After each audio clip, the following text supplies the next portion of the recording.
And as you might guess, as we continue through this sermon series on Why Are We Here, today's topic is going to be what?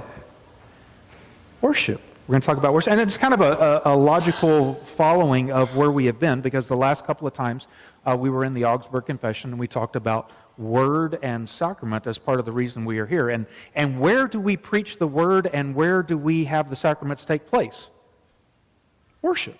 So it follows, and that's of course one of the reasons we are here as a church. It's a reason that every church is here basically, is to worship. And so it's kind of like a no-brainer, and everybody's like, okay, if it's a no-brainer, then why do we need to talk about it? Why do we even need to spend any time thinking about worship and talking about it as we gather together and go through this sermon series? And I think the answer has to do with this. About 20 years ago, I was on internship, and I was at St. Matthew's Lutheran Church in Waco.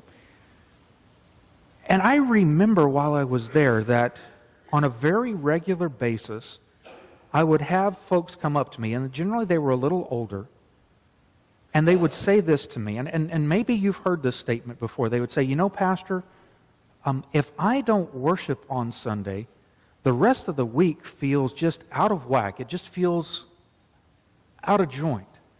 I really need to worship on Sunday. And I can't tell you, I mean, there were several people who told me that throughout the year. And then, you know, a couple years later, I had graduated from seminary, and I started my first job as the associate pastor at Emmanuel's Lutheran in Seguin. And there were still a few people who would tell me that, you know, as I started working there. You know, they'd come up and say, you know, Pastor, if I don't worship on Sunday, the week just feels really weird to me. And maybe it's because I've been here for so long, but you know, I really don't hear that much anymore. Does anyone here ever hear folks saying that much anymore? A few people? I see a couple of folks nodding, but for the most part, I really don't hear that as much, and that kind of concerns me a little bit.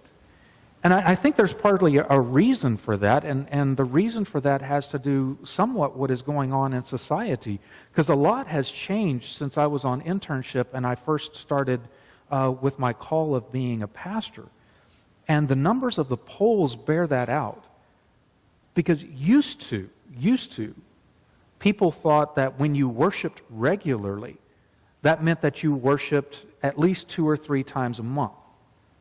Now, do you know what people believe worshiping regularly is? Guess how many times a month? Once a month. People believe they worship regularly if they only worship once a month at church. And I find that to be really intriguing and a bit concerning.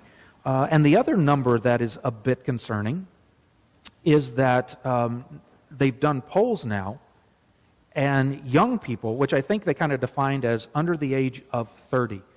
For young people under the age of 30, 25% of them no longer have any sort of religious affiliation. So when it comes to filling that out on surveys and stuff, they always check other. They have no religious affiliation whatsoever. Do you know what that number was in 1996? 6%. So from 1996 to 2018, the numbers of young people who say they have no religious affiliation has gone from 6% to 25%. To me, that's very, very concerning. They're not coming to worship. And we see that in a trend across the United States, that worship attendance continues to fall. Now, here's the interesting part on there. Just because worship attendance is falling doesn't mean that people aren't worshiping. In fact, a lot of folks that I have read, a lot of people who think about this have said, you know, really everybody is worshiping. They just don't choose to do it in churches anymore. And here's the kicker on that, it's really interesting when you think about it, and some of the stuff that I've heard, and it's like, how is that possible? How is it that people are worshiping? I mean, I've got a friend who, you know, I've had for 30 years, and they've never set foot in a church. How is that person worshiping. Well, I'd like to help you understand that in two ways. First was with a prominent psychologist that I was listening to this past week. He was in a debate with another psychologist who was an atheist, and they were kind of going back and forth on that. And this psychologist says that everyone has a hierarchy of what they consider to be important, a hierarchy of importance. Now, what that means is, some people have, and he said all of us do it, that there are things that we consider more important than others, right? So all of you today, if I say, okay, you have something that's down here that you don't consider very important, but then you all have something that you would consider more important, right? So when you put things in a stack of order like that, you have what's called a hierarchy of importance. You have things that are more important and things that are less important. And the psychologist says that whatever is at the top of your list of importance, that's your God. So whatever you consider the most important in your life, the most important thing in your life, that is your God that gives order and meaning to everything else in your life. And you worship that God. And you may say, how is that possible? Well, this week I was talking with one of our church members, and she shared with me this story that she had read, and she sent it to me by email. And I found it to be fascinating because I think it plays in real quick. And I hope it illustrates to you this deal of importance and how we worship. I'm going to read it to you. It may take a little bit of time, but please listen and pay attention because I think it's really, really good. This illustration is found in a book by James Finley titled Christian Meditation, Experiencing the Presence of God. And he writes, as part of my doctoral training in clinical psychology, I worked at a 30-day inpatient treatment center for alcohol and drug addiction at a large Veterans Administration hospital. The patients in this treatment center had devised an initiation rite.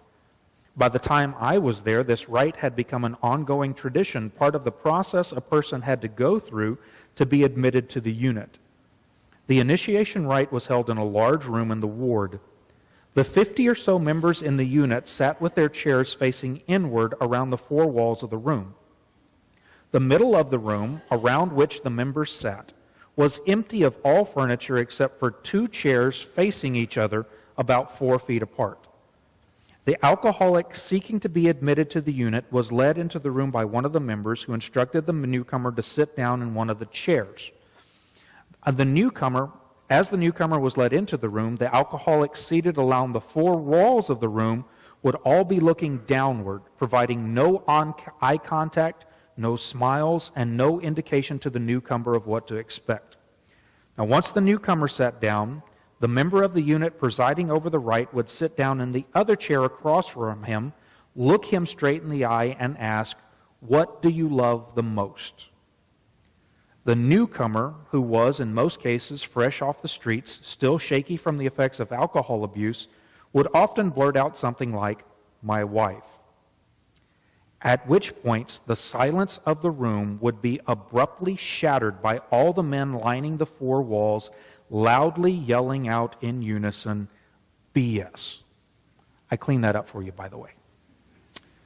Startled and unnerved, the newcomer would find himself sitting in the midst of the collective, surrounded by the serious as death silence of all the men around him, still looking downward, giving him no point of human contact except their abrupt challenge to his self-destructive self-deception.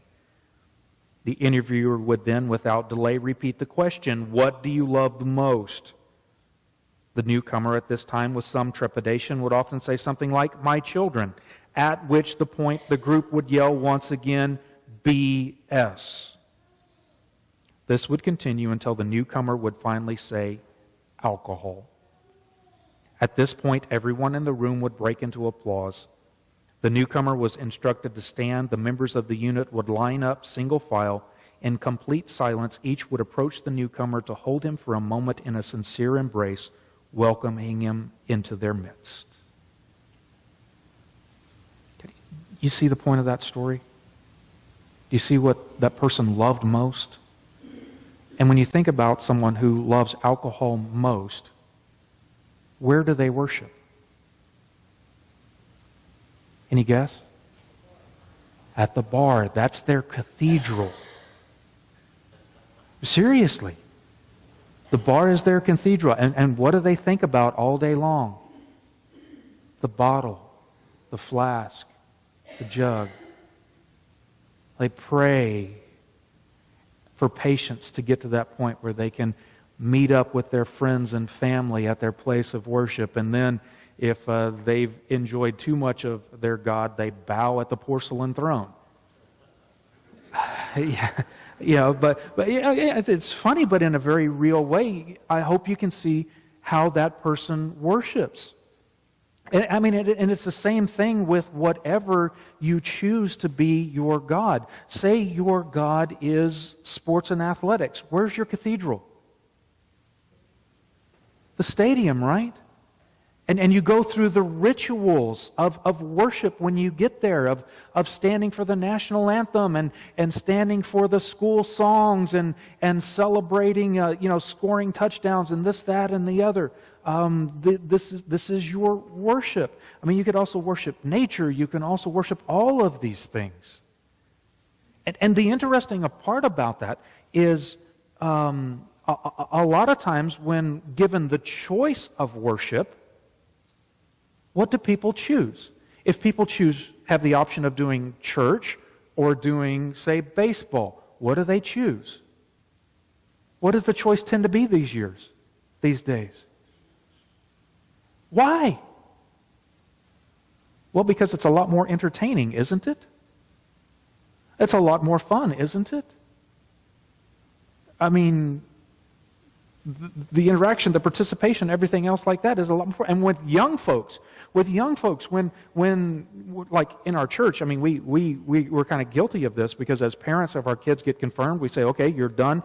Now you have the choice to decide whether or not to go to church or not. So if the kids have the option of going to church or going to play baseball or going to go hunting or going to go fishing or any other activity, what are they going to choose? Do you see why young people are leaving the church? Do you see why people are going to worship in other areas?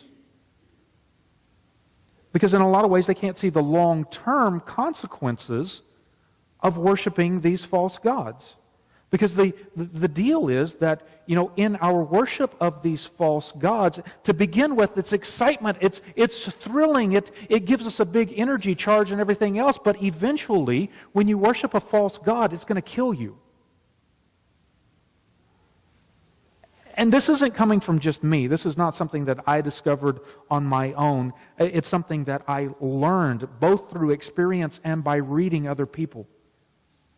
People who are a lot smarter and a lot wiser than I am have said that, when you begin worshiping these other gods, it will kill you. It will lead to destruction. And I'm going to share with you a quote by one of those people who was very, very smart. And here's the interesting thing about this. This person is not a believer. This person's an atheist who discovered this and shared it. He was a well-known author, very wealthy. He was invited to go do speaking engagements at colleges and stuff like that. His name was David Foster Wallace, and he said this in an address to Kenyon College as they were graduating. Please listen to his words. Again, it's remarkable coming from someone who doesn't even believe in God. He says, "Everybody worships. The only choice we get is what to worship. And the compelling reason to maybe choosing some sort of God or spiritual type thing to worship is that pretty much anything else you worship will eat you alive. If you choose to worship money and things, if they are where you tap real meaning in life, then you will never have enough, never feel you have enough. Worship your body and beauty and sexual allure, and you will always feel ugly. And when time and age start showing you, you will die 1,000 million deaths before they finally grieve you. Worship power, and you will end up feeling weak and afraid, and you will need ever more power over others to numb you to your own fear. Worship your intellect, being seen as smart, and you will end up feeling stupid, a fraud, always on the verge of being found out. But the insidious thing about all these forms of worship is that they are unconscious. They are the default settings." Now for me, the scariest lines in that is when he says that our worship of all these other things, it's our default settings. It's the things we want to do. We don't necessarily want to worship God. We want to chase after all those other things because they tend to give us a sense of instant gratification. Instant satisfaction, instant joy, instant fulfillment. They give us all of that stuff very, very rapidly. And so it's our heart's inclination to chase after all of that stuff, much more so than it is to worship God in a setting like we are sitting in this morning. And for me, that's kind of terrifying that is the heart's inclination. So in a very real way, we've got our work cut out for us when it comes to convincing folks that they need to worship God. But if Foster Wallace is right, if what he says is correct, that these gods will eventually destroy us, then we've got a pretty good case of presenting that to the world, don't we?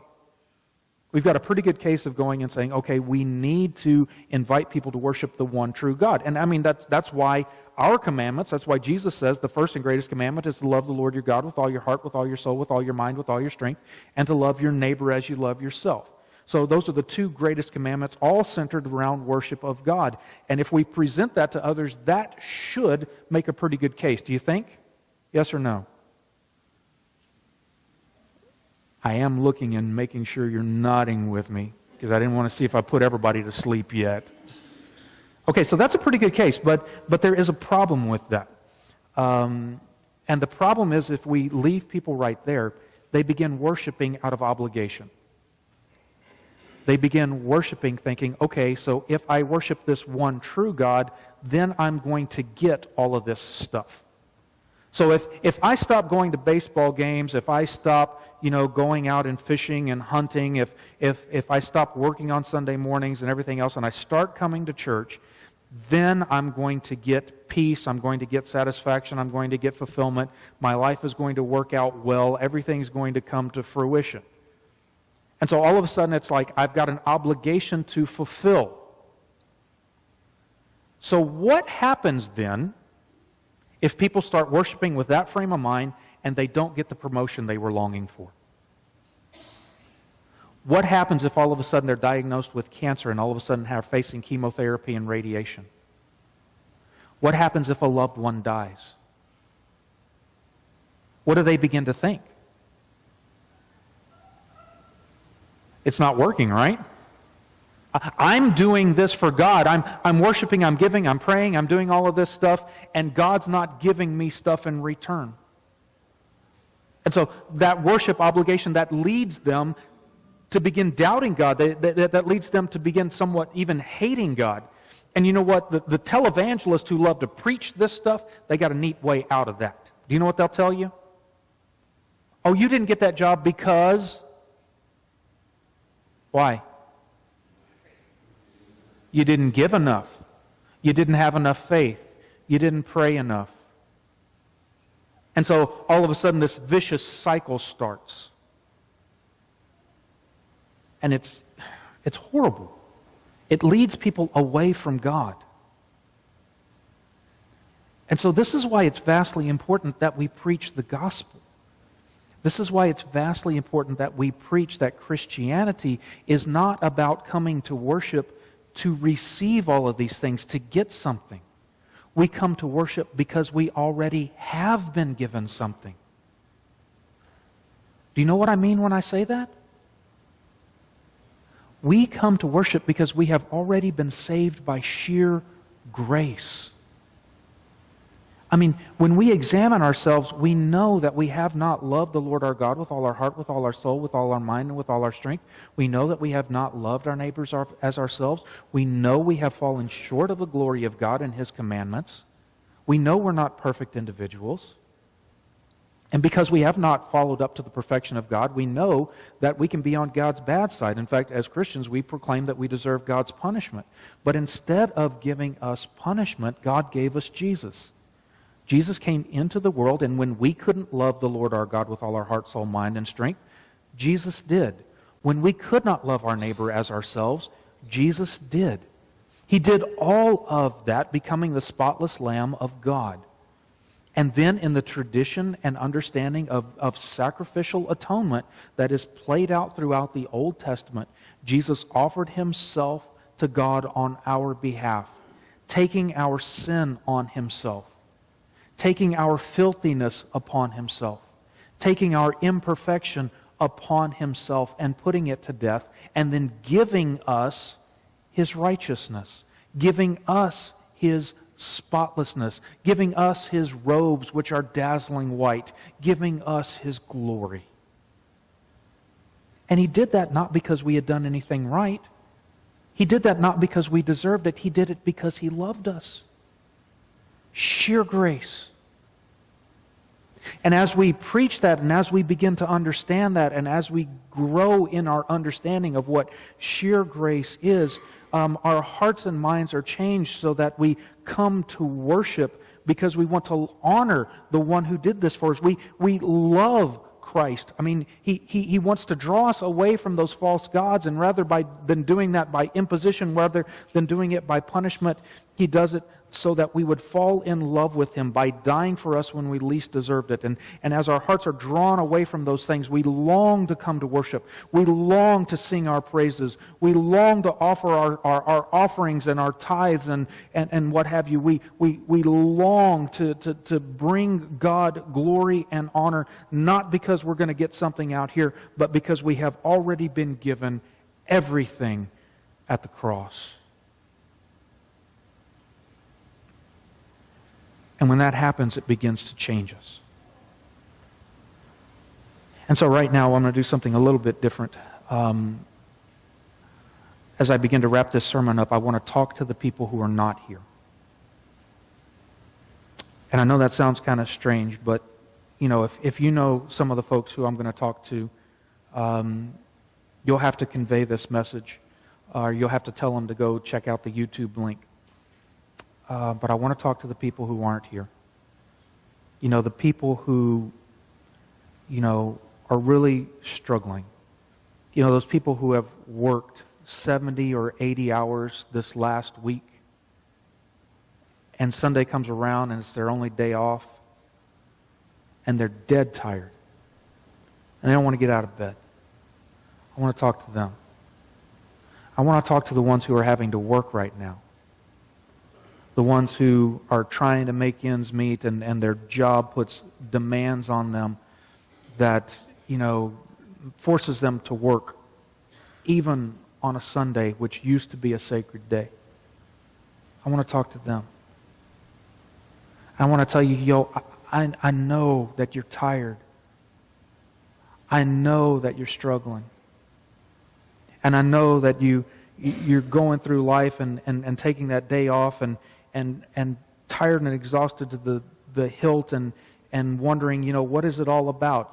Barely recovering on a day and then going out the next day and going, man, I have to start it all over again. Is this worth it? Is this, really what I want to be doing with my life? Is this what life is all about? And I want to say, no, it's not. And I want to offer you another way. And I know it's at first it's going to seem really unpleasant. I mean, you're not going to want to get up on your day off and come to this place where, people play music that, no one listens to. I mean, go find a radio station that plays the kind of music we sing in church. Are you going to find too many of those stations? No, it's not there. And I know it feels weird to come in and do that. I know it feels really weird to come listen to someone talk on and on and on about this, that you're a sinner and that you're forgiven, and it seems like it has absolutely no relevance to your life and what have you. I understand that seems kind of far off and out there and that it doesn't make any sense whatsoever. I understand that. At first, absolutely, it sounds like foolishness. But give it some time. Begin worshiping. If not on Sunday morning, some other time. Come into the presence of the true and living God. Hang in there. Work through it. Because as you begin to worship, as you begin to understand sheer grace, your life is going to change. It's going to be reorienting itself. The false gods will no longer have power over you. And the true God will come to you. And you will have meaning. You will have purpose. You will know why you do what you do. Your heart and your life will be changed because you are now worshiping the true God. That's what worship does. It changes your life. It changes the world. And that's why we're here. We worship. Amen.